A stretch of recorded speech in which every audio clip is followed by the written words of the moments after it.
everybody, to a live edition of the Rock Pile Report podcast.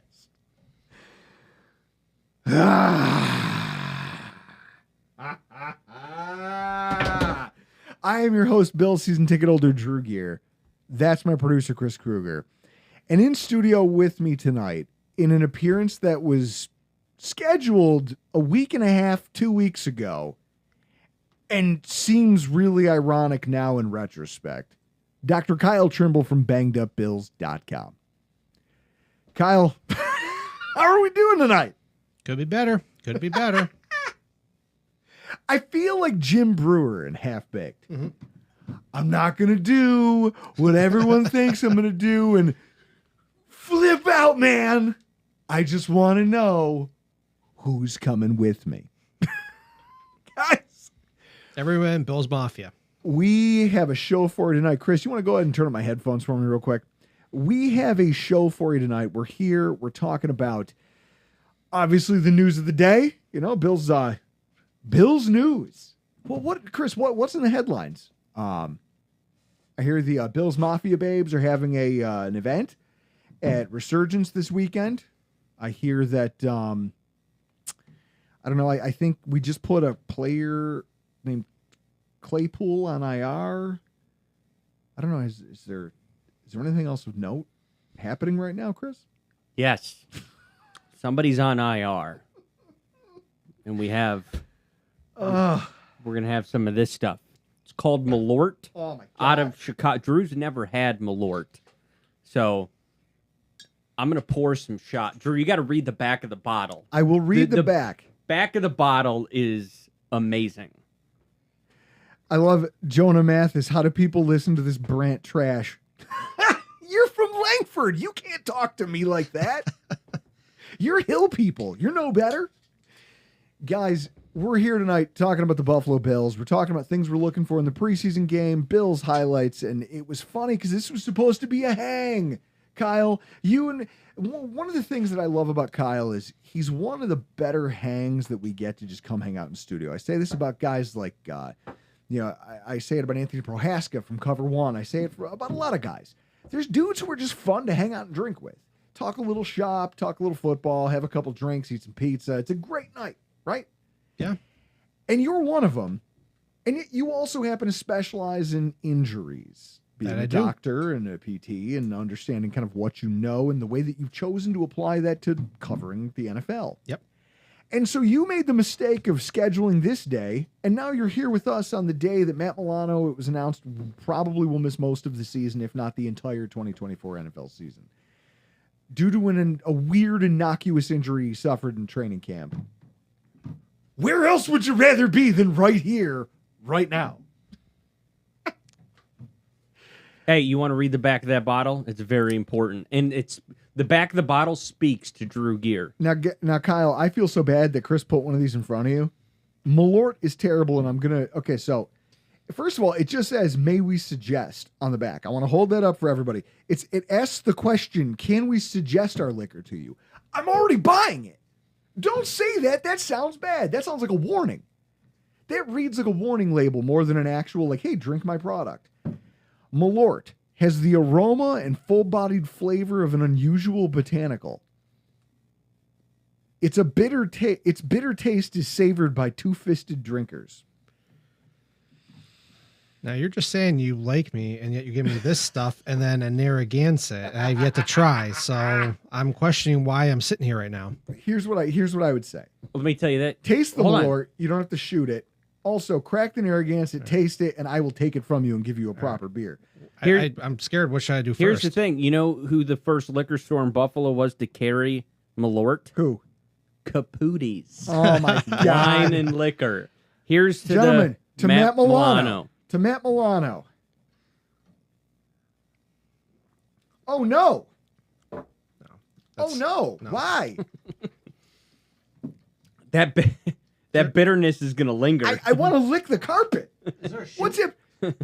Is there a shoe in there? This is awful. This tastes like someone...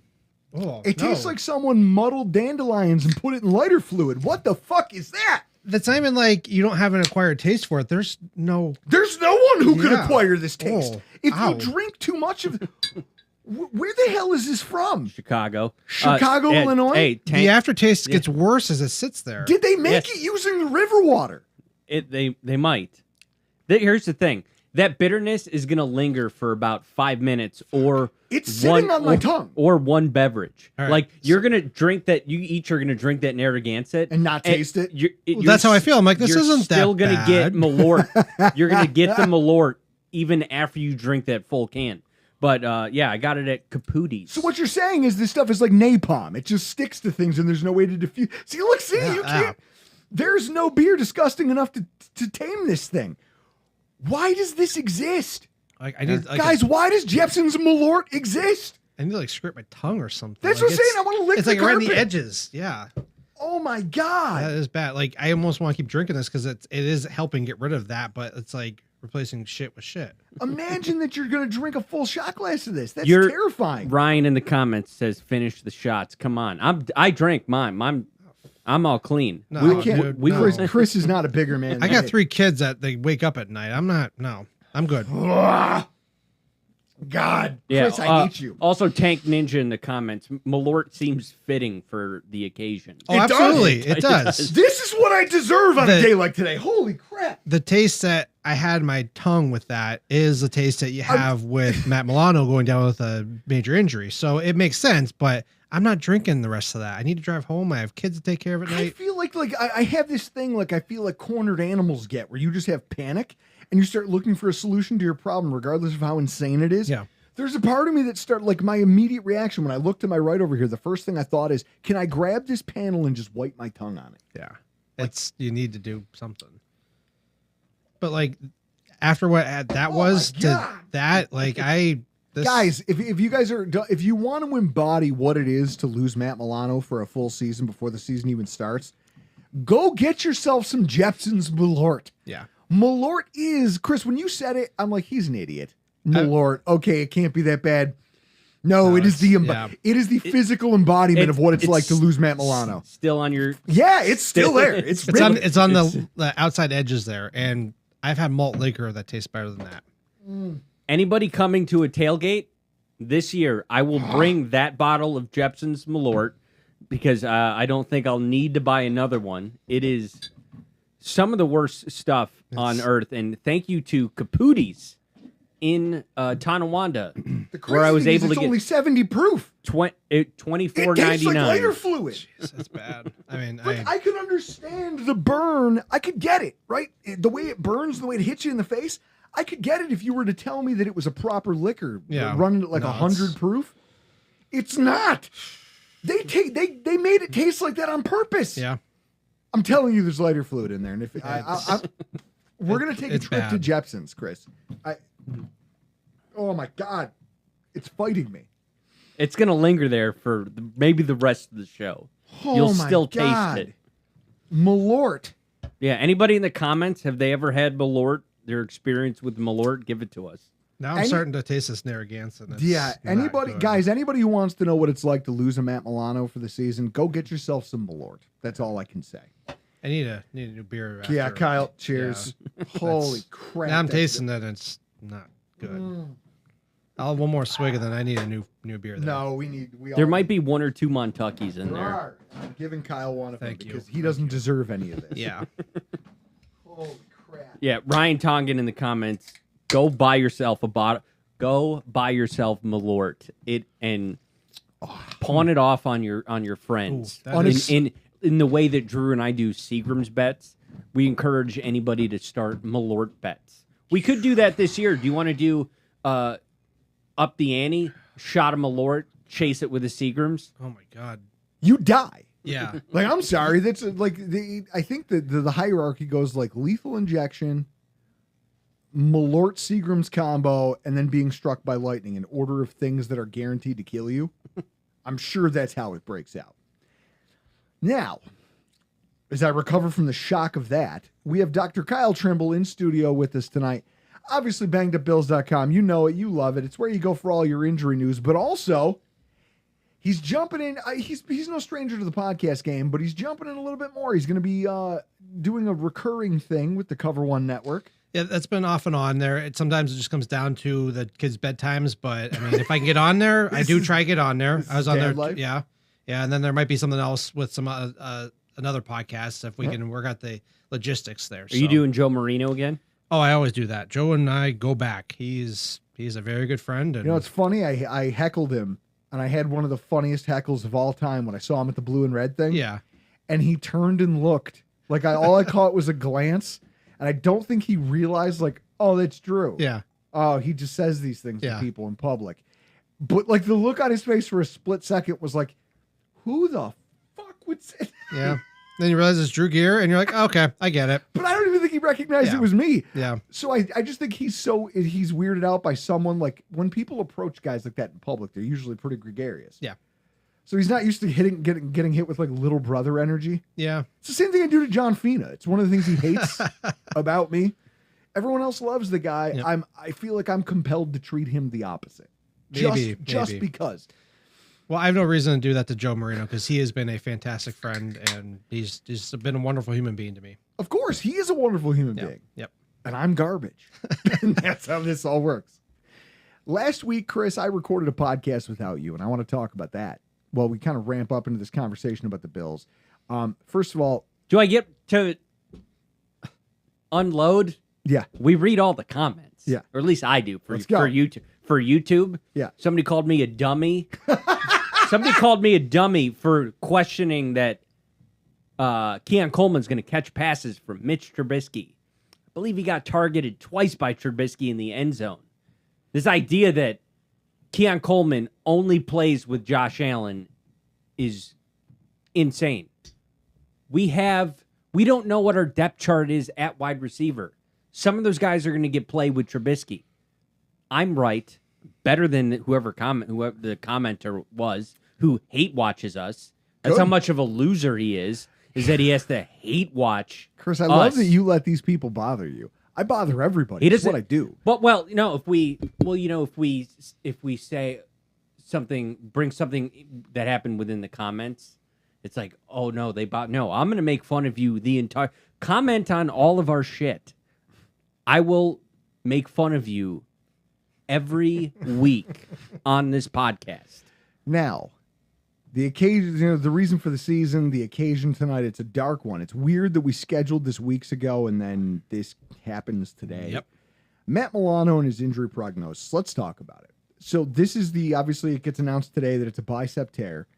And you kind of underscored that through your own work. You didn't necessarily see that as a mechanism you didn't see a mechanism for injury there based on what he was doing, right? Correct. So they said he injured his elbow or the bicep by doing tackling drill. Now, the normal way to tear your bicep is if you force hyperextension to the elbow and you're trying to bend the elbow. So imagine trying to bend the elbow up toward your face and somebody takes your wrist and just jams it down. That's called eccentric retraction, where you're lengthening the tissue under tension, and that can cause a tear. That can cause a tear with the Achilles, the biceps, wherever else there. So the biceps just happens to be like that. That can also happen if your arm's outstretched and then the arm gets hyperextended, like we saw with Jordan Poyer, but he had a different injury with that. But that's just typically how the mechanism goes. It just suddenly a sudden load just kind of drops down and just tears the distal biceps tendon because it can't handle that load and it fails. So when you see somebody doing a tackling drill with literally a coach and a dummy, or a coach and a pad, just a standard tackling drill. Yeah. There's nothing that's in there that says you should be able to tear your bicep that way. Correct. And then even we saw him afterward with the trainers, and he was shaking his hand out, and he was doing different things with it, and he was moving it up and down. We didn't see him do a full elbow flexion, but the angle of the camera wasn't great, and we did see him go down and do a push-up. Now, doing a push-up does not involve your biceps all that much. Like, It is active, but it's not one of the primary movers to do that. So you look at all this stuff and like, okay, there's nothing there that would suggest that. So when that news did come out, I'm like, there's nothing there that said that this happened. I mean, it just, I don't know. You go off of what you see in here, and there wasn't anything that suggested that. So knowing that there wasn't anything out there that suggested that visually that you could see suggested that you or that he might have torn his bicep. You go about your process, which is you watch film, you watch things, what you can find, you talk to people who are close to the practice because you are very well connected. Yep. And then you kind of use all of that to formulate an opinion in terms of what the mechanism of injury might have been. And then you add your own medical context to it. Exactly. So, and I kind of crowdsource that information too, because I mean, all the beat reporters are there. Sometimes some people see some stuff. Sometimes people add extra details. Sometimes that extra detail is a difference there, and it sometimes takes a while to find that stuff. So you kind of just piece it together, and you just start trying to put together. Okay, this guy said this guy said that. Okay, there's some discrepancy there. Do you try to parse through what that really meant? Then you look at the video. Is there anything there? So it's a combination. Then you start trying to put together a realistic timeline or what the injury could be. In this case, we didn't have the full picture of information, which suggests that he might have injured this elbow at another point, and then the tackling drill for some reason was just a straw that broke the camel's back. But it's like, does it suck to be wrong? Yes, but I'm also not gonna be wrong if I don't have the full context of the information. How can you say you're wrong if you don't have the full story on something? And what I like about this is knowing what your process is and being able to tell everybody about how you arrive at your conclusions. Yeah. You're not just being fed information by people. Yeah. You actually take, and that's why I like your website. It's why I like your research, and it's why I know that it's reliable. If that's what I'm trying to find over the course of an NFL season, is that you're the way you go about your process. It's very well conceived. Good news, your website's working. All right. Yes. So it's very well conceived because you start from a place of let me get every data point I possibly can and form my own medical opinion. And then I'm transferred to a place where I want to try to crowdsource what everybody else is saying before I make a statement or before I try to put it out there, because being first isn't... Well, that's the culture we live in. We all want to be first. But you care more about being right. Yes, I do want to be first, but I also want to be right. So and you if there also is a want to delay, educate. Yeah, that's really the primary goal of the website. Like, I'm not breaking news. I'm not the one trying to put stuff out there and just trying to, I don't know. I tell you right now, I don't make money off the website. I don't do a lot of stuff. Like, I do this because I know I enjoy it. I've had a lot of experiences, met a lot of people. So like, that into itself is the benefit, the payment. But I can tell you, I'm not making a lot of money off the website. Google Ads pays shit. So if somebody's saying, "Oh, you're doing it for clicks," yeah, okay, I'm still doing the stuff. It's not like it, You're doing the work. Yeah, I'm doing the work. Doing it in a clickbaity fashion. I try not to. You're being as close to professional as you can. Yeah, and I respect. I think the players deserve that, and I think the information deserves the professionalism I at least try to give there. And I think that one of the bigger things for me, anyway, when it comes to you personally, is I remember when you came up with this idea and you said, like, "Hey, I want to do this." Yeah. And just knowing what I knew about you at the time, I knew that you were going to treat it like this, and that's why I respect your opinion. It's why I respect the prognoses that you provide, the information you provide. And I really just find you as a resource when it comes to these things. And I hope everybody else does too. Yeah, I mean, the website shows. I mean, the followers, all the stuff like that. I mean, people seem to enjoy the stuff I do, so I'll keep doing it until It just sucks. Doesn't. Yeah, it just sucks to see it like that. I still stand by the fact that this is what Kyle's doing is going to be a TV thing. Eventually, you're going to see the way that the referee analysis has entered football with Fox, ESPN, and CBS. Injury analysis is going to make its way to TV eventually with CBS, Fox, and you're on the ground floor of this. You're the best at what you do for the Buffalo Bills. Yeah, I mean, I'd like to think you got more followers than we do. Yeah, well, you guys keep burning it down, but I know the injury. I was gonna say we would have more followers if one of us just knew how to stay off Twitter when he was intoxicated and mad at the Bills. Yep. Well, the injury analysis stuff, I know there's others in the injury community that would want that. And I know that it's tough to ramp that up, but eventually they're going to find out there's money involved with that and they will get somebody on there. And I know they do have people not going live as the game's talking, not like your color analyst, but they do have people kind of decide that, once they know some information, they will talk about it, but they're not quite in the booth yet. So, but that'd be pretty hard to do because you would need replays. Like there, you could do it, but you to would do need, it in real time would Yeah. be incredibly difficult. yeah, and then to nail it, or like Sure. the only one I know that could do that is David Chow, but he was also on sideline for almost 2 decades, and he has a whole team working with him, and he still needs to review video before he puts something out there. Yeah. And Chris, I could see this going poorly. The way, do you remember when CBS had that? There was a former referee turned analyst, and they put him out there during the the Broncos Carolina Panthers Super Bowl. Oddly enough, where Sean McDermott was the defensive coordinator for Carolina. And he got like 3 consecutive review calls wrong. And then that's they where- just pulled him off the air. That's a concern with that. Yeah. That Mike Carey. Mike Yeah. Carey, there it is. I knew it was Carey. I couldn't figure out his first name. Yeah, Mike Carey, who did ref analysis and got like 3 calls wrong, And that's then where I think pulled you off would the air. So the question becomes, what now? Where do the Bills go from here? I'll tell you what, this is how we segue directly into what we're looking for this weekend as we preview our Buffalo Bills at Pittsburgh Steelers preseason game. The first thing that I'm looking for this weekend is, how does the linebacking core respond to this? And I want to I want to qualify it with something, right? Matt Milano possibly, and There's a decent chance he can return back in December. I mean, the team, Sure. Adam Schefter put that out there. Their research shows that he could come back. He's not going to be 100% when he comes back, but enough to play. My buddy David Chow had said that too. He said even possibly late November, which I'm like, okay, they have the resources to maybe get that happening. you could get him back and get him up to speed in Yeah. case it looks like you're making a playoff run. Yeah. You could bring him back late. Yeah. Now, So it's not impossible, but he's going to be out for majority of the season. the idea that he's going to be gone, our attention just kind of inexorably turns towards the depth chart and the state of the linebacker position. And it doesn't look great right now. The concept of doing that probably makes most Bills fans want to puke in their own mouths. Yep. Just like for what's her face in dodgeball. Mhm. But if this truly is the reality that we have to live in, then there surely exists this opportunity where the depth players on this roster can make something of themselves, and they have a runway to doing it. Like, whether you like it or not, Terrell Dodson was a direct beneficiary of Matt Milano's injury last season. Yep.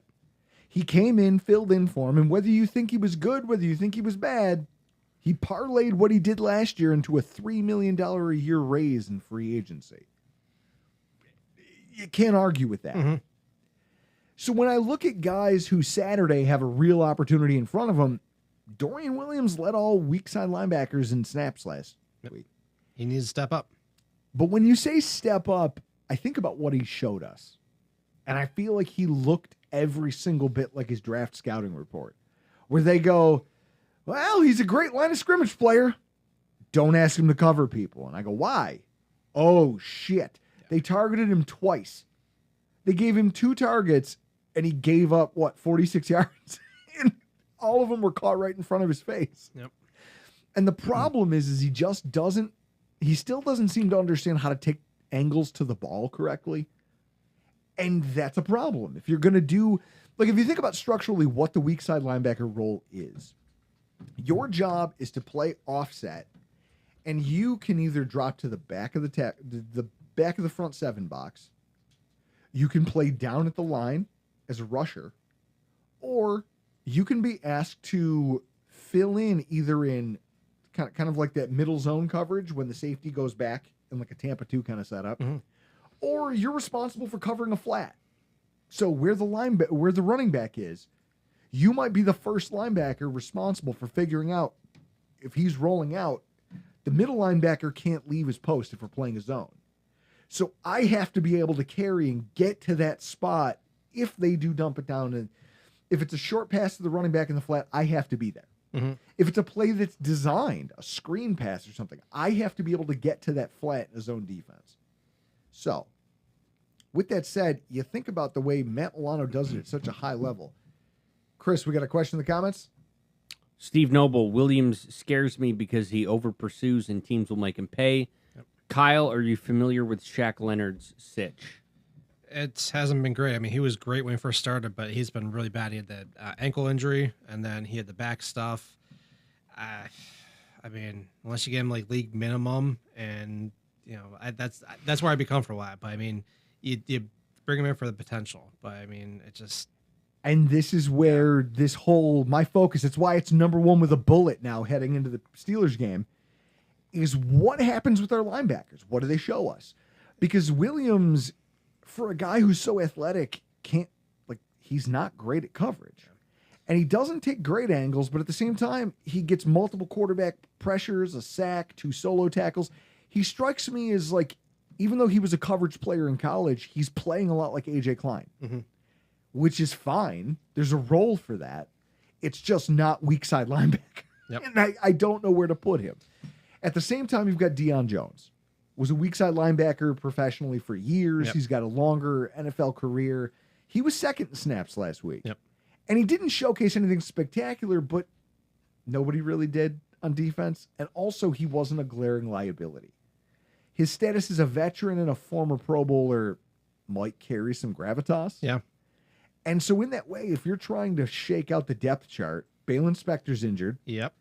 Joel Andreessen is going to be running with probably the third team. Yep.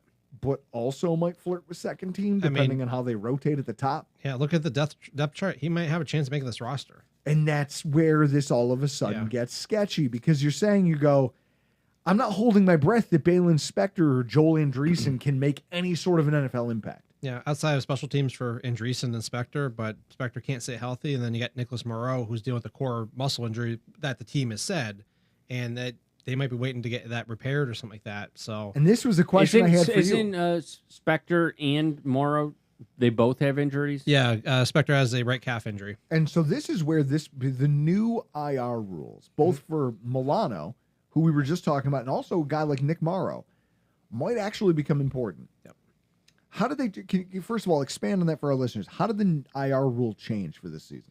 So the IR rule, they used to be, you'd have to get a guy that was injured that you want to put on injured reserve. He had to make the active roster, and then he could be placed on injured reserve. So that was why our buddy Reed Ferguson always had to sit in the parking lot for a day. Yeah. Because he's a vested veteran, wasn't worried about going waivers. Hey, we'll give you extra money, sit in the parking lot for a day, we'll re-sign you, everything's good. So now they said that you could take 2 players that you designate on the final business day of the preseason, that they'll be injured reserve, and that they can carry over. Those count toward your 8 people that you can bring back during the season. And then you can bring them back. And then once you get to playoffs, I think it's unlimited after that. So it just allows them to move guys around without having to do the roster gymnastics of them, sitting in the parking lot for, whatever. So it's nice that they are wising up and say, hey, you can move guys over, but obviously they had to designate that as such as the last day of the regular season or preseason, because that would prevent guys from being stashed at, week 1 of the preseason, sitting there. Okay, we're going to bring him back to the regular season, and then fill his roster spot with somebody else and then cut that guy later. So that was something that Sal Capaccio had to clarify. I know one of the Dolphins beat reporters had to clarify that too, because it wasn't clear until they had to start going through that with when you put him on IR. Yep.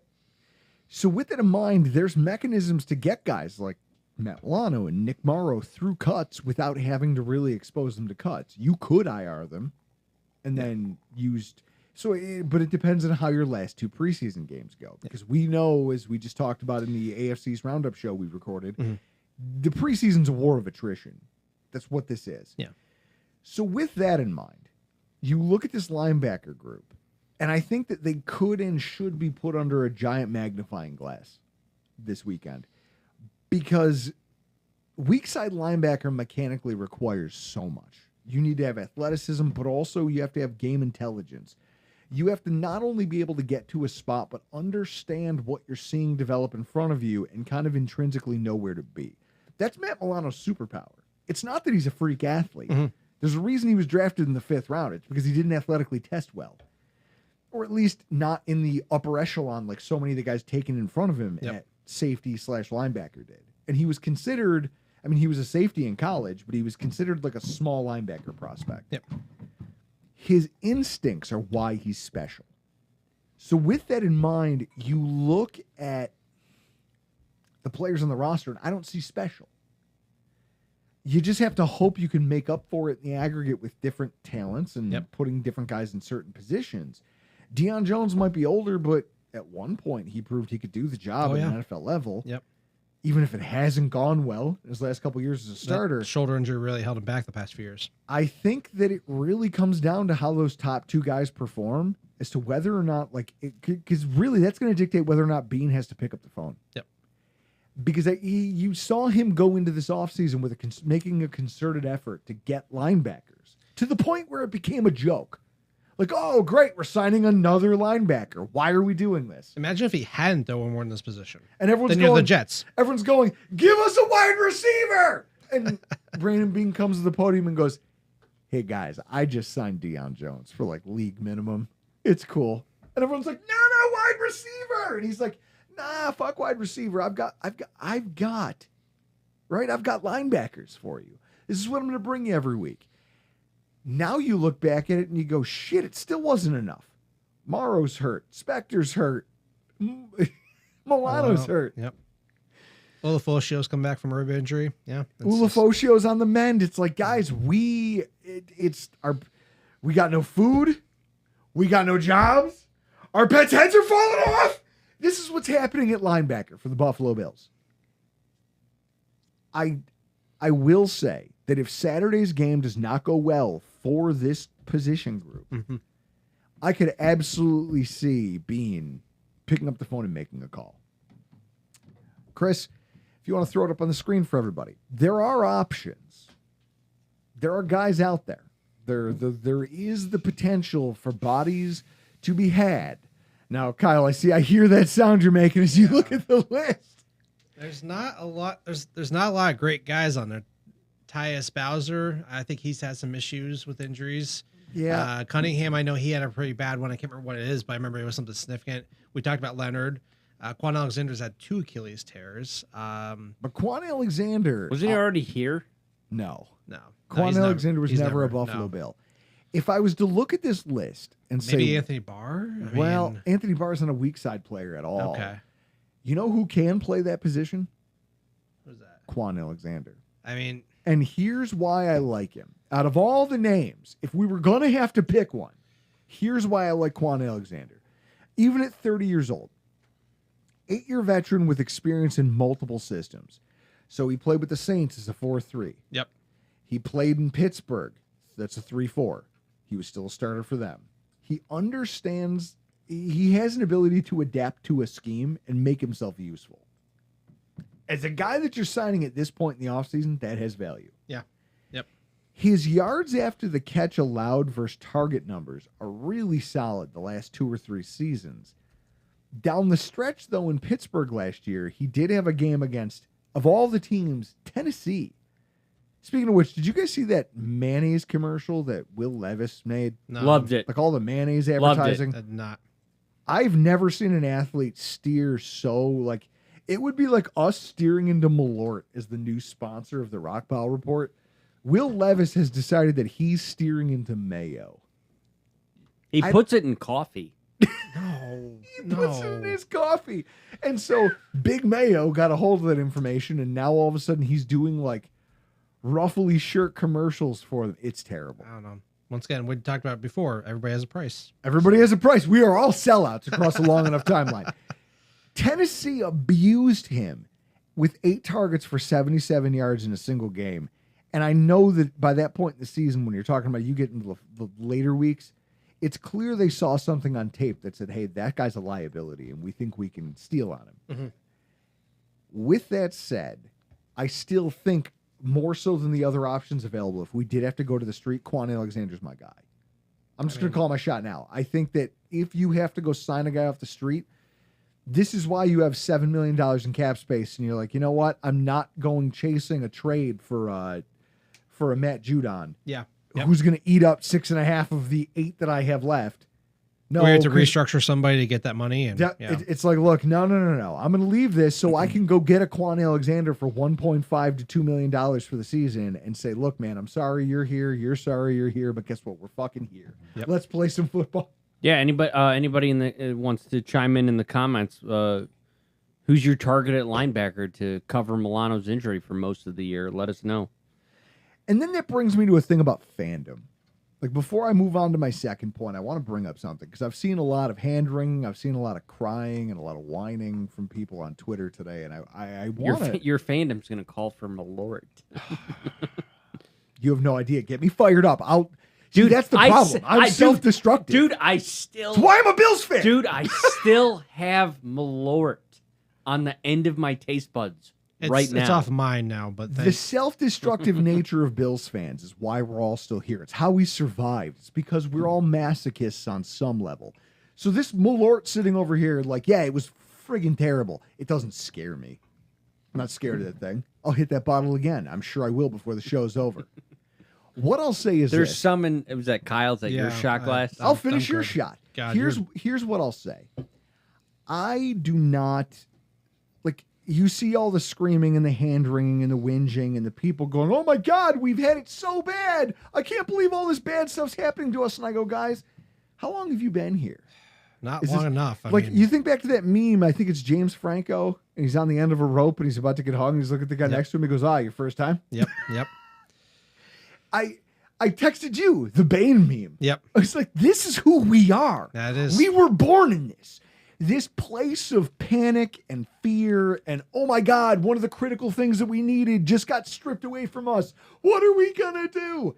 You can't break me now. Yep. You can't. I'm bulletproof. And I feel like there's a large contingent, and I'm not trying to be mean to anyone who recently became a fan of the Bills or who recently became a season ticket holder. Chris, you jumped in because there was no waiting list for Bills season tickets in 2018, 2019. There was no waiting list. Well, I contacted your season ticket rep, and he was like, you want to sit in 200? You're going to wait years. And then a year later, you sent me a text.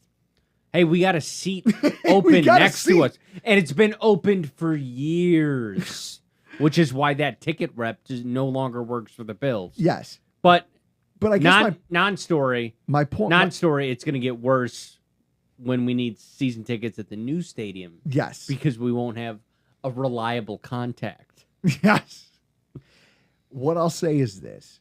Through that process, what I watched was an empty stadium, a stadium that struggled to fill the seats in November, like Browns games where tickets were going for $10.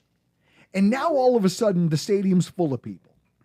And everyone's screaming and everyone's clamoring, and you've got people claiming Bills valor on Twitter, and I don't care. But then when things like this happen, and I see everybody screaming into the ether about how this is the end of the world, it makes me realize that this team has made me so cynical that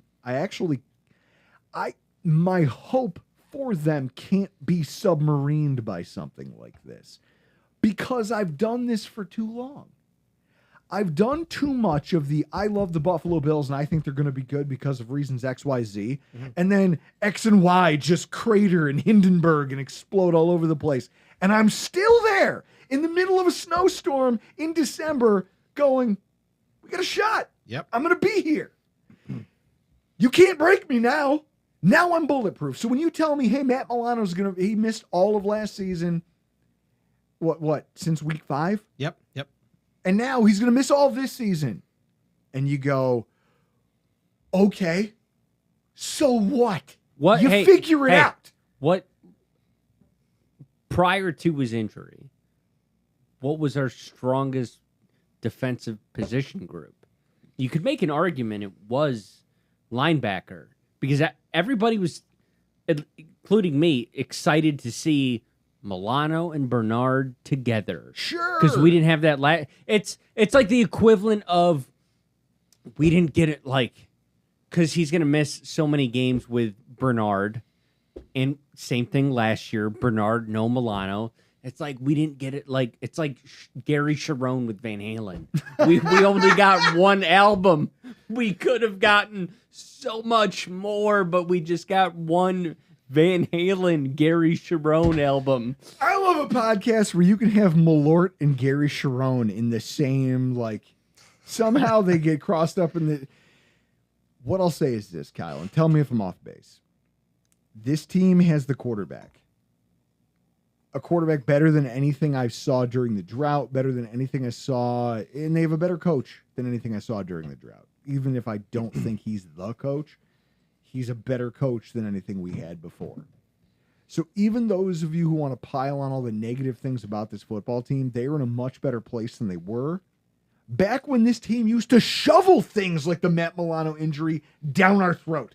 We watched Kevin Cobb get hurt on a plastic mat in training camp. How are you all not upset about that? Who's not angry about that still, right? Like, Yeah. These things just bounce off me at this point.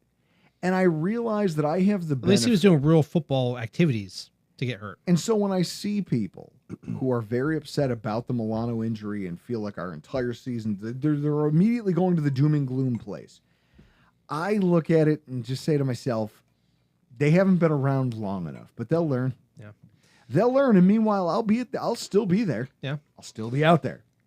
It's because what else are you going to do? The key thing is that he was missing most of the time last year, and look how well we did. I know we didn't meet our goal, but he wasn't there last year. So what difference does this make in the grand scheme of things when you really look at it? So what I'd like to say, Chris, give me my single. On it. I hate that I have one, but I love it. Guys, Malort, I don't care. I'm not. This injury sucks. It's brutal. It's terrible news for a team that's starved of star power and star potential, and they don't have any high draft picks on defense who are healthy. Like Cole Bishop was supposed to be something for us. Who knows when we're going to see him? It doesn't matter. This isn't going to be the thing that derails the season, right? Like the season was either going to come off the rails or it wasn't. Yep. Matt Milano was an also ran. He was a helper. Yep. I don't care. You can't hurt me, and neither can this.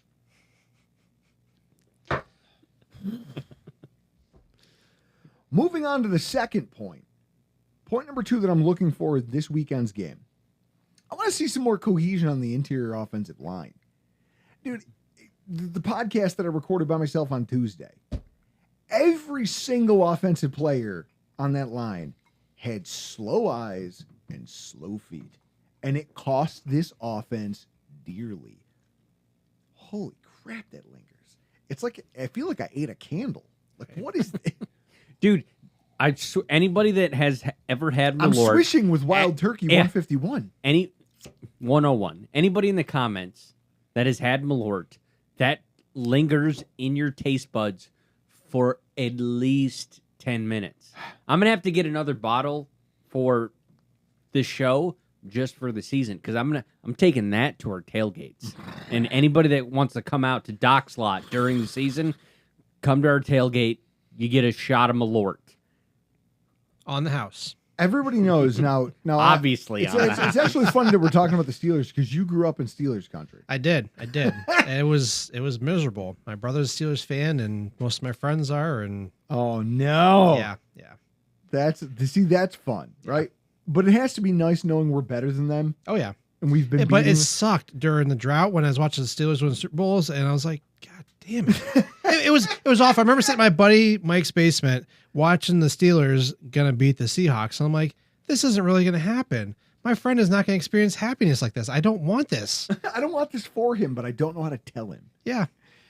The Pittsburgh defensive line has always been good. Yep. And it will always be good because it's where they put their focus and resources and coaching, and they believe that you build from the front seven out.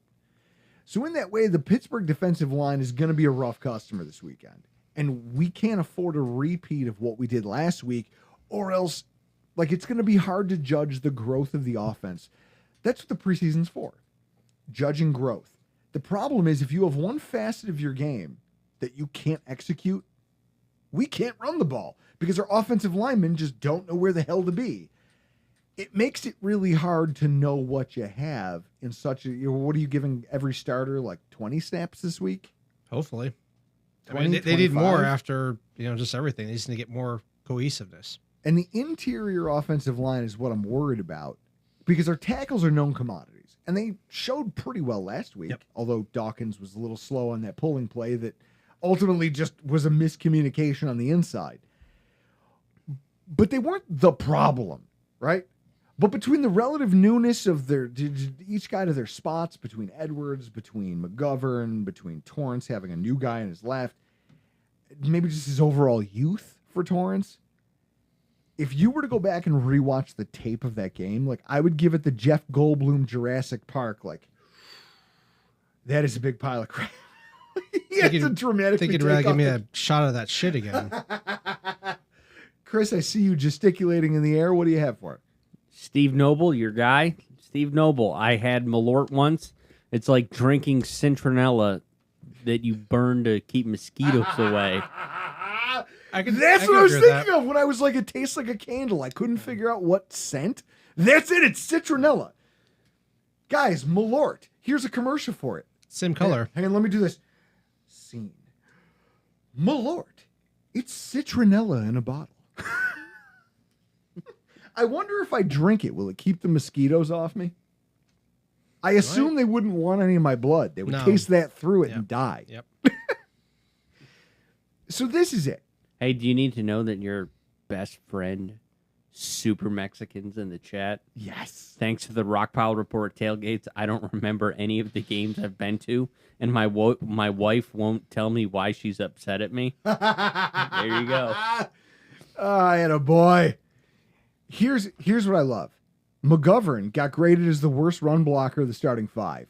Edwards wasn't far behind him. Brown and Torrance each gave up a quarterback pressure. I'm just looking at my notes here. Brown's wasn't even really his fault. Torrance handed him a guy while he was already tracking another rush. Like PFF credited Brown with the pressure given up because it's technically in his lane. But Brown was like, well, I think that guy's going to rush, so I have to start my arc as a pass protector. What are you doing? Don't pass that guy off to me. I'm 2 feet away from you.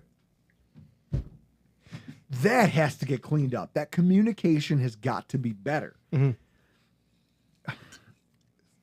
There was 3 stunts that they ran headfirst into in the first half that fucked up our entire offensive flow. You can bet your ass that while the preseason's very vanilla and there's not a lot of game planning that goes on, Pittsburgh's like, let's randomly run some stunts and see how the Bills respond, considering they struggled with it so badly last week. We need to see that those guys are up to the task, right? Yep. I need to see it. I don't care about rushing numbers. I don't care about pass protection stats. What I care about is seeing that those 3 guys can get in lockstep and understand what the other is doing so that collectively they can cohesively protect our quarterbacks while also fostering some sort of running game. Mm-hmm. Because again, this was a team that was 2023's 4th best in run block win rate. And I don't know where that evaporated to.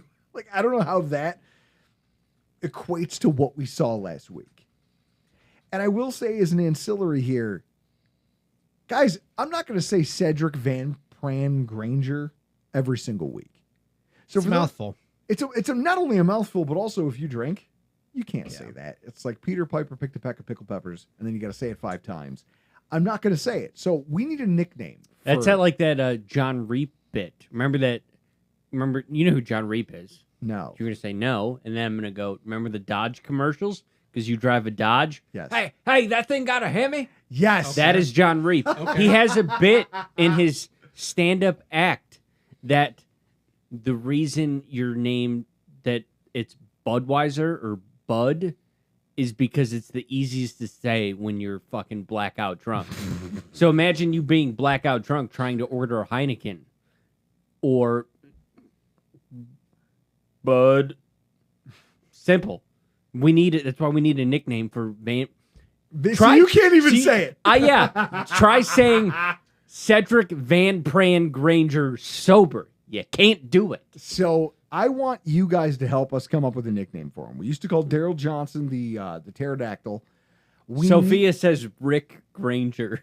Rick Granger. That's on the list. We're going to compile them all, and we're going to let you know week 1 what we're going to call this guy. But I'll tell you what. His initials also in the comments. VPG is where I've sorted it to. The Lone Granger. The Lone Granger. Yes. I'm not going to lie to you. That's the front runner already. VPG is the name that I'm tentatively calling him because I just need something, right? he has a massive opportunity in front of him, just like the linebackers we talked about, where one of these guys could grab a job and prove, like if Dorian Williams comes into this game and plays his ass off, he could prove something. So can VPG. Now, the Lone Granger, I already like it. I like the way it rolls off the tongue. Reminds you of Airheads, one of the greatest movies ever invented. Edwards is a veteran with a Super Bowl ring. Okay? Yep. He's got experience in the Bills system with a small sample size. But the issues we're talking about don't improve. Like, if they don't, then you're talking about you got a lot of questions at left guard because you're not moving Torrance. Nope. So now, like, maybe it's just the booze talking. It's the Malort taking over the show. Clearly. If Edwards proves to be a problem, like he's a weak link, you've got a couple options. 3, the way I see him. You either cross your fingers, burn some sage, and just trust that he'll figure it out. You elevate a player like Alec Anderson, who they like, or Lyle Collins, and they can figure out communication with the left tackle in the center on a shorter timetable than Edwards has had. Or you keep Will Clapp on the roster to start the season. You move McGovern back to left guard where everyone knows he was really effective last year, and you elevate the kid to a sort of significant role. There's 3 ways to skin this cat. I don't know how they're going to do it, and it's all conflicting because you want to see growth from your draft picks, but trying to prognosticate growth from rookie centers is a bad idea. Every Bills fan, Chris, do you remember John Michael Schmitz? I remember the name, yeah. Every Bills fan thought that he was worthy of a first-round pick. Yep. They were like, oh, my God, if the Bills drafted him in the back half of the first round, it would be just total. It makes total sense because he's the heir to Mitch Morse. And then we didn't. And everyone was mad about it, and he goes to the Giants at the top end of the second round. He started. It wasn't great. I think he got beat up pretty good, too. 30 pressures in his rookie year, 5 sacks, 23 quarterback hurries, and he was bad against the run because his game was pass protection. It was never run block. Joe Tippmann. He's been bad, too, lately. Terrible, right? Rudderless Jets offense, and he still somehow stuck out as like, hey, you look like you're struggling.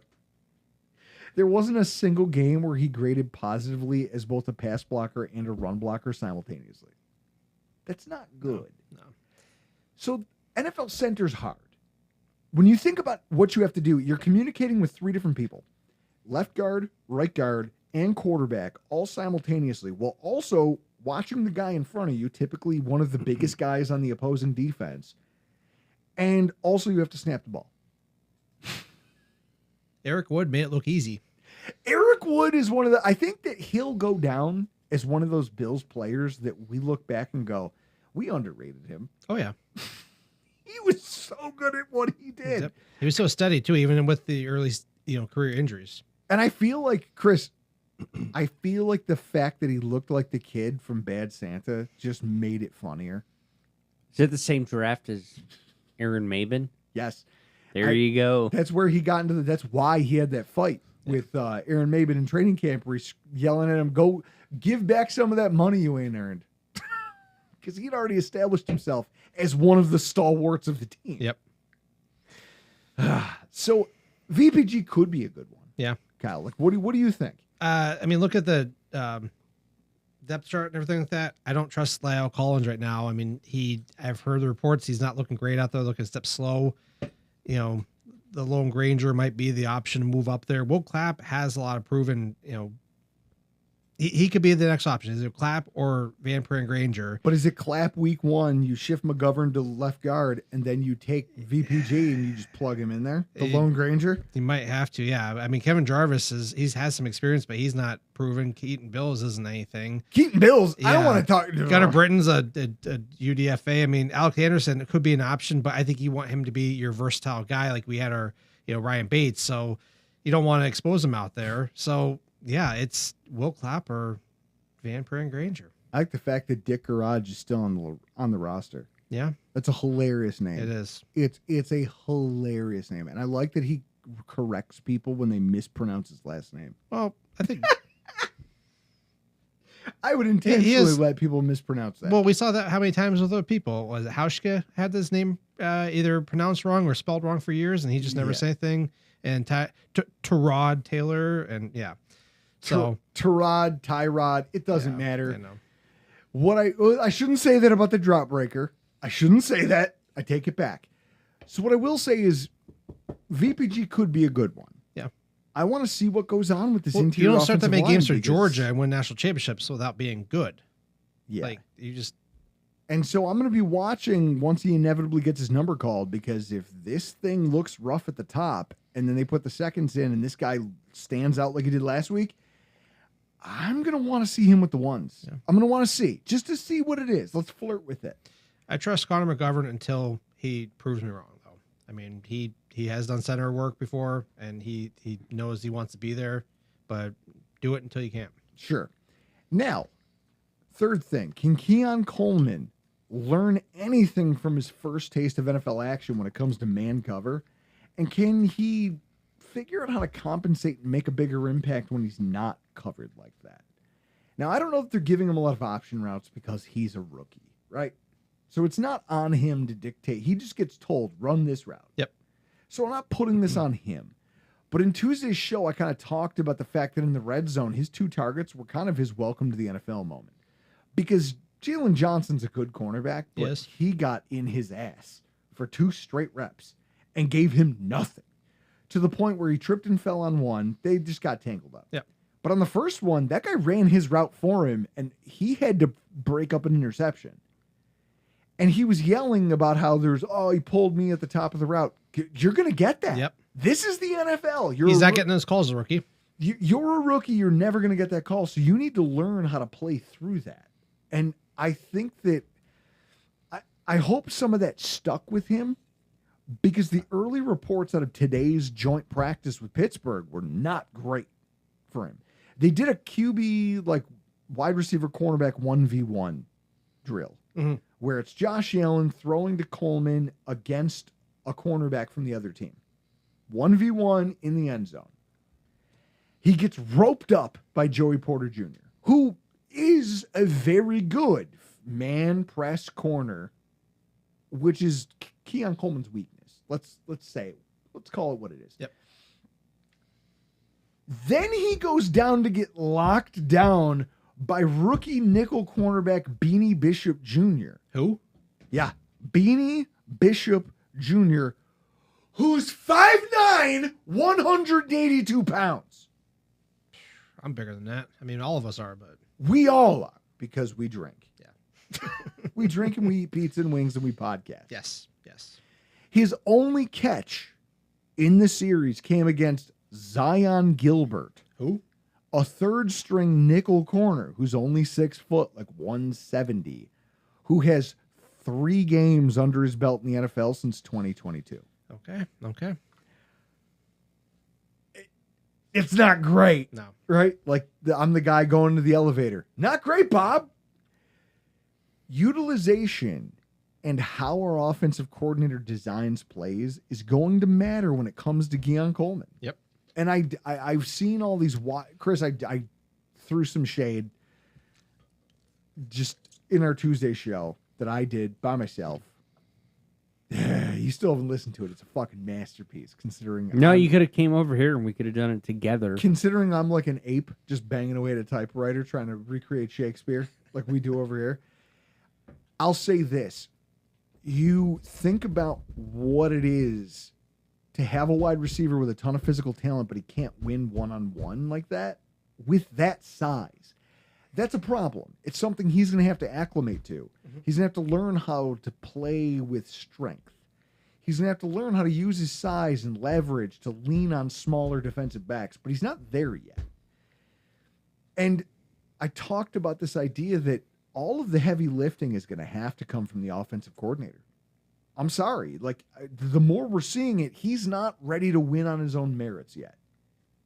How many rookie wide receivers do we expect that to happen, though, too? And this is the thing. How many of you out there, like, I think that there's a lot of people looking at the Bills through rose-colored glasses, tiny little Jerry Garcia rose-colored glasses. And I want to say this louder for some of the people in the back.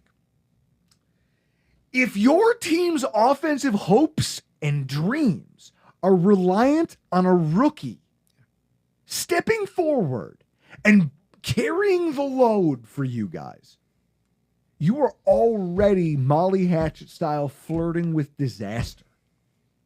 We did it with Sammy Watkins already. Yep. I've seen how that plays out. It doesn't go well. This is the same thing, except we're not that version of the Bills. We have other weapons. We have other tools. And so in that way, there still is time for Keon Coleman to be brought along. And the coordinator needs to know that, and he needs to be able to understand Coleman might take some time. Yep. I need to get him on the field when there's zone looks. If I feel like this defense that we're playing is going more man heavy, I need to get another wide receiver out there. And that's okay. There's nothing wrong with that, even if fans don't like hearing that. Now, I will say, I have a question. Should they get him more snaps with the second team? Here's what I'm thinking. You want the kid to learn? Yep. Do you give him some layup reps against backups? Not starting, because you just saw it. Like, he lost to starting, but very high-level starting talent in the NFL. Yep. Then he goes into a practice setting and loses against other starting-level talent in the NFL. And then he kind of gets beat by a smaller guy in outfit, but then he gets the third guy. Do you want him to maybe just start building some confidence and maybe let him get some run with the second string? That might be a good option. I know you do lose continuity with Josh Allen, which is what you want there because he's going to be playing Josh Allen.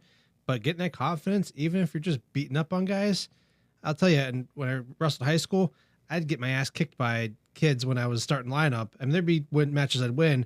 But if I got put down in JV, I'd be beating the shit out of the kids down there and say, man, I'm great. Get me back up there. And then once again, I'd be wrestling 30 pounds up out of my weight class and wonder why I'm getting my ass kicked. Mm-hmm. JV, I'm fucking killing it, man. Mm-hmm. So it's just that same concept. But you do have confidence, and then you can just go out there and then, I got it. No, I don't. Okay. Yeah. There's pros and cons because his practice reps against more winnable matchups might give him a little more confidence and help him understand that leverage that he needs more than just constantly losing, right? Like running into a brick wall over and over again isn't how you want a player to develop. No. So then I think about the cons. First of all, more exposure to possible injury, which we can't possibly have more of this week. Hamlin got pulled out of practice today. Elam got pulled out of practice today. I haven't even been able to keep up with all those just because work and then all the other stuff. Milano, I just couldn't keep up with it. So yeah. But he could also be taking away snaps from a guy who's on the roster bubble to begin with. Yeah. A guy like MVS, Shavers, Hamler. So there's a give and take if you're the coaching staff and you have a decision to make there. But I think that you want to give this kid every opportunity to get confident that he can do the job when he's called on. Well, we don't want a Kyrie Elam situation where you put him out there, he's not thriving, and then, oh, this was a crappy pick, and then they start doing Xavier Worthy comparison. So, yeah, it's a delicate situation, kind of manage back and forth there. Chris, what do you got? Jake, Super Mexican, Granger Danger, throwing his hat in the ring. Before we wrap this up, anybody in the comments have anything that they want us to discuss? Let us know in the comments. Dr. Granger. Yeah. The one thing, Granger, let's get it done. The one thing I have that we didn't really touch on is that we signed Demir Bird. KJ Hamler dropped a punt right in the first preseason game. I think my kickoff return, yeah. Kickoff return, punt return. It's the same thing now. Yeah. Anybody in the comments have anything they want discussed? Come to us. What do you have on the kick return situation? It was literally my next point, and that's why I love this fucking podcast, because it just flows. Because my thing was, can they put it together after such a rough outing in the first week? I'll tell you what, you do as a human being want to forgive Daquan Hardy. Yeah. He's a rookie. This is your first game this is your first NFL game, quote unquote. You can also go to James Cook, who fumbled on his first live attempt. Same thing. Watching Daquan Hardy try to pick up that rolling kickoff like a toddler trying to pick up a runaway binky. I'll never it's almost like me in a Speedo. There's some things you can't unsee. There's just some things you can't unsee. I immediately downgraded that guy in my eyes because I go, there's no way you should be fumbling for a rolling ball like that. How many times did you see Percy Harvin in his prime fumble for a ball on the ground? He just seemed to know how to scoop and run. Even if it was on the ground, you scoop and run. This guy he doesn't have it. So maybe he'll learn it, but I'm already off the bus. Now, I believe, right, that the Bills, what do you got, Chris? I see you waving your stupid hair around. I know. Well, in the comments, because I had said, anybody, we didn't touch on anything. What do you got in the comments? MJ718 just says D-line. I don't know. Maybe that is a broader way to say Gable Stevenson. I mean, that's just my take on. But they just said D-line. He was painfully mediocre. The guy was average at best. Maybe he gets better this week. You said one of the positions of strength was, I thought about bringing up defensive tackle and just taking this thing and just go off because of Gable Stevenson. Hey, just to let you know, I'm all for that because I wrestled in high school. I support what he does. I know he has a ton of development, but you don't get to where he was at and not have translatable skills. So I understand where you're at, but give him a year, 2 years, he might turn into something there. 3, 4, he might be like fucking Christian Wade of the defensive line. Maybe. Who fucking knows? I don't know. I was for it when it happened. Here's what I'm biased. When I look at the defensive line is going to be what it is. Like we've stocked it with veterans. We've got a highly paid guy. We've got a guy who's about to get a contract. We've got a guy who just got a contract extension that I didn't think he deserved right up until he did, in AJ Epinesa. You brought in Smoot, a veteran. You've got a rookie who's performing well. Like the line is what the line is. There's really no mystery there. I look at this kick returner group, and I think to myself that the Bills brought in Hamler, and they had Hardy, and they said, hey, we're good. We have our kick returners, and we're going to make them compete, and one of them is going to get a gig, and one of them won't. And now, Darrington Evans happens to be the most effective guy in a preseason game, and you go, holy shit, maybe we made a mistake. And so now, Ty Johnson's back. And this thing gets even murkier because you've signed wide receiver Damiere Byrd, who has done nothing as a wide receiver, outside of 1 year where New England had nothing. Yeah. It's entirely possible that both of the guys who started last week's return gig might get cut. When you look at Byrd, small offensive production, but he's an NFL vet. Yeah. He understands the system. He understands. I got all the numbers. He has functioned as a returner previously in his career, but what's weird is that he's only done it as a punter. He hasn't had kick returns in 2 seasons. So there's that. Ty Johnson, though, has at least 3 kick returns in every single season of his career. And he had 8 last year with Buffalo. Just, hey, we had to stick him back there. We did it. He would also help prevent roster redundancy in the sense that we don't want to have a wide receiver on the roster who can only do kick returns and can't give us anything on offense. If we were already planning on rostering 3 running backs anyway, on game day, why not make one of them the kick returner, who we already know and who also might be better suited to the job? Yep. I would be shocked if he doesn't get at least 1 or 2 reps at kick returner against the Pittsburgh starters in this capacity. And then Darrington Evans, who blew everybody away last week, despite the fact that he got put in late in the game. He was the best returner of the day. I think you're going to see a complete overhaul of this come this game. And I think that puts both of the jobs for Hardy and Hamler in jeopardy. Chris is over here chewing on his hand. What do you got? God, MJ718, who would just put in the comments D-line. The funniest thing about the Chicago game was watching him.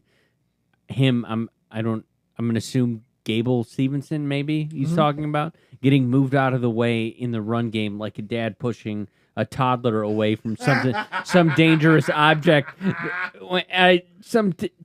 Dad, Drew Gear pushing a toddler Jack away from something dangerous. Your real dad. Oh, I had to say that. It's your real dad. Dangerous object.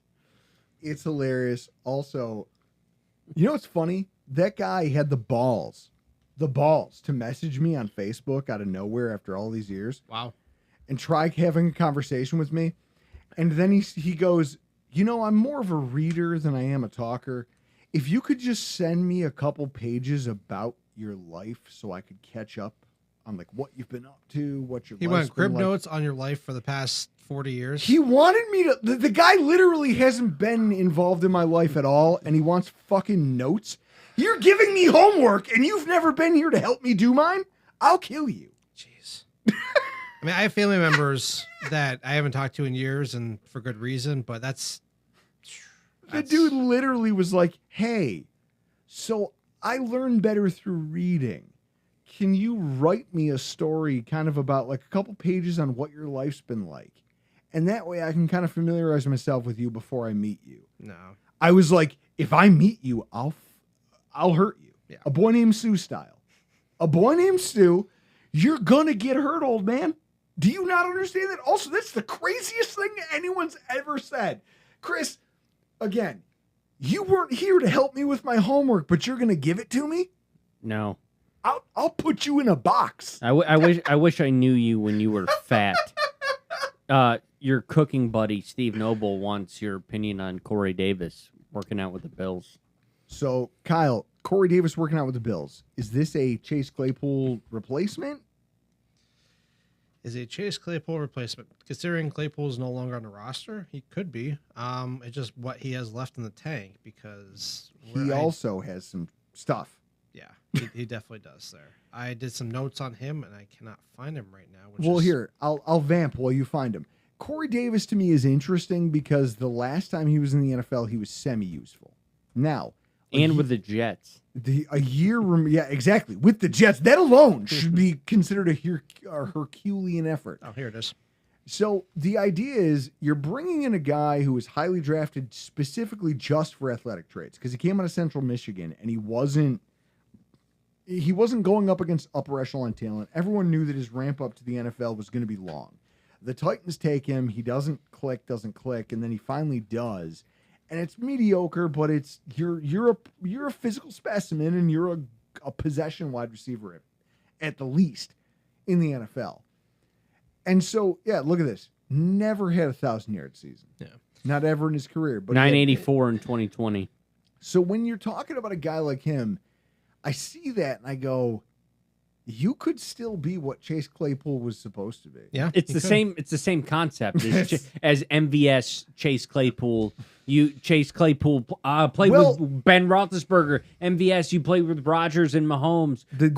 Corey Davis, you were a high pick, and you had upside, and then you got to the Jets, and you were like, "Fuck this! I'd rather never play football again," and you retired. So what I'll say is this: with all these Bills signings this offseason and then what they're doing now with Damiere Byrd and allegedly Corey Davis, who's not a part of the roster yet, they want speed. Yeah. They want fast.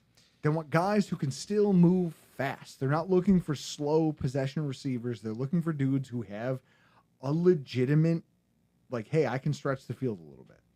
If he can stay healthy. I mean, his injury history is a mess. Yeah. He's been hurt every year. Ankle injury required surgery, hamstring strains his rookie year, turf toe, core muscle repair, a nasty knee sprain. I mean, there's a bunch of other little things here and there, but like he's just been beat up, and I don't know. I like the idea, and a guy that former first round pick like that, yeah, he's gonna get second, third, fourth look, but maybe bring him in, see what he has, and maybe he can get a spark somewhere. I mean, I can understand why he quit because it's the Jets, but maybe come back and say, hey, maybe I got something left there. I'll say this as we close this whole thing out. There's a lot to look for in the wide receiver room. There's a lot to look for. This game is going to tell us more than I think most have, because game 2, Chris, like think about it in the 4-game format that they used to do. The middle games is where your starters got the most run. And then your last game, you don't start anybody who matters. You let everybody who's scrapping for a job go play. But if you play a 5th preseason game, you play your brand new shiny rookie. Are you making fun of Doug Marrone? Yeah, playing Sammy Watkins. I knew it. I knew there was a Doug Marrone shot. So, yeah, going into this, I expect I expect that the Buffalo Bills are going to give these starters a significant look on Saturday. And I want to see if, like these flirtations with a guy like Corey Davis, maybe he signs the day after the game if they don't see what they want to see from a guy like Coleman. Yep. Maybe the fact that they brought him in for a workout is trying to send a message to some of their bigger, more Tyrell Shavers. They're like, look, guys, we'll replace you with the dude who has speed and size in a heartbeat. Go out there and show us you want this job. And at the same time, it's not all their fault. Like I said, the offensive line has to do their job. The running backs have to do their job. The kick returners have to do their job. Everyone has to show up for this game because preseason doesn't matter, but it does. And every position group impacts another group trying to showcase whether or not they belong in the NFL. The last thing I want to leave with this with, because we're already running long, but it's funny, there's 25 people still watching. So, hey, that's impressive. We've done our job as I sip a Narragansett. Empty calories. Can Tyler Bass string together 2 straight games of not missing a field goal? And I know that sounds like I'm trying to be snarky. It sounds like I'm trying to punch down. I'm not. I'm asking a legitimate question because the yips are a real thing. Yep. We watched Mike Vanderjagt go from being one of the NFL's most reliable kickers to being useless because he kicked one bad field goal in a playoff game and it ruined his career. Tyler Bass has slowly gotten worse year over year ever since his extension. Maybe the pressure of it. I mean, I missed the game tying field goal against the Chiefs, and then everybody pissed on him in social media. And he's a person that can certainly affect him. I don't care how tough you are. That would affect anybody. I mean, he missed the game tying field goal. Then people start shitting on him online. He had to deactivate his Instagram account. Like, that's going to affect things. Like, don't tell me that doesn't get in somebody's head. What was it? Aniel Hernandez, the Major League Baseball pitcher? Yeah. He quit.